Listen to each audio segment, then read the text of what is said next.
Oglje kot material mi je zelo všeč, zato ker je v bistvu najbolj se mi zdi tako zelo primarno, stisnjen prah, črn.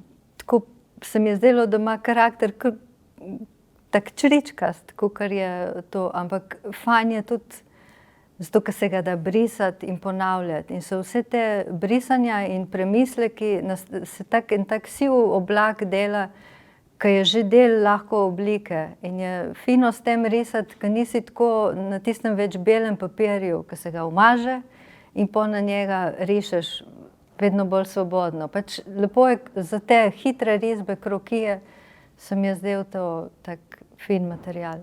Meni se zdi, da rata en tak lep, minimalističen svet, kjer se lahko lepo prepušča svetlobo noter. Iz te teme se da zelo lepo svetlobo dobiti, da pride glih to malo bolj do izraza. Pa ta neposredna gesta, ki ima še ta sled človeška, ostane, no. Se mi zdi, da je lepo. In zelo natančen se mi zdi, da moraš biti pri kompozicijah in da se s tem gradi ta svet občutkov zelo tak minimalističen, hkrati ves krhek, hkrati pa močen.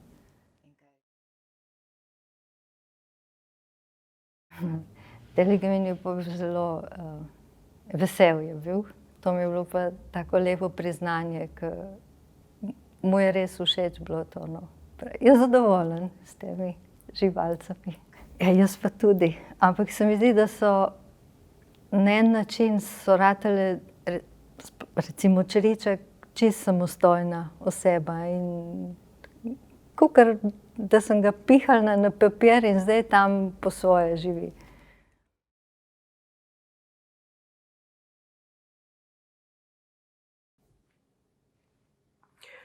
Knjiga Zvezek in brezvezek je druga iz zdaj že skoraj lahko rečem serije, trilogije o deklici Niki, ki je v prvem delu z naslovom Kdo je danes glavni, stara 4 leta in jih dopolni 5. V drugem delu, Zvezek in brezvezek, pa vstopi v 1. razred in ga ob koncu zgodbe tudi zaključi. Ker pa vsak filmček zdaj v našem času že motijo reklame, bom tudi jaz tega zmotila z Nikino reklamo, ki pravi: super čistilo za svinarijo in za karkoli drugega, stane 6 €, pohličite na brezplačno številko 080 8888. Nika, ki jo poznamo že iz prvega dela, ima 2 sestri in 2 brata. Zgodbe se dogajajo v sodobni družini, predvsem je pa značilnost njena to, da je najmlajši otrok v družini in tega ni zelo vesela, zato ker misli, da se je zgodila velika krivica, ker nima nobenega mlajšega bratca ali sestrice.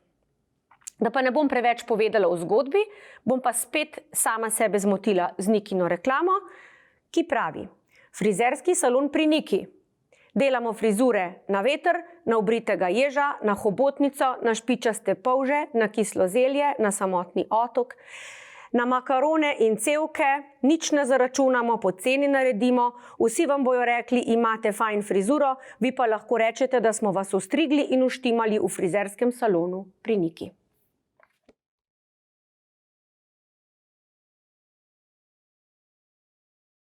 Zavetje vode irske avtorice Sarah Crossan je pripoved o 12-letni Poljakinji Kasijenki, ki se skupaj z mamo preseli v Anglijo.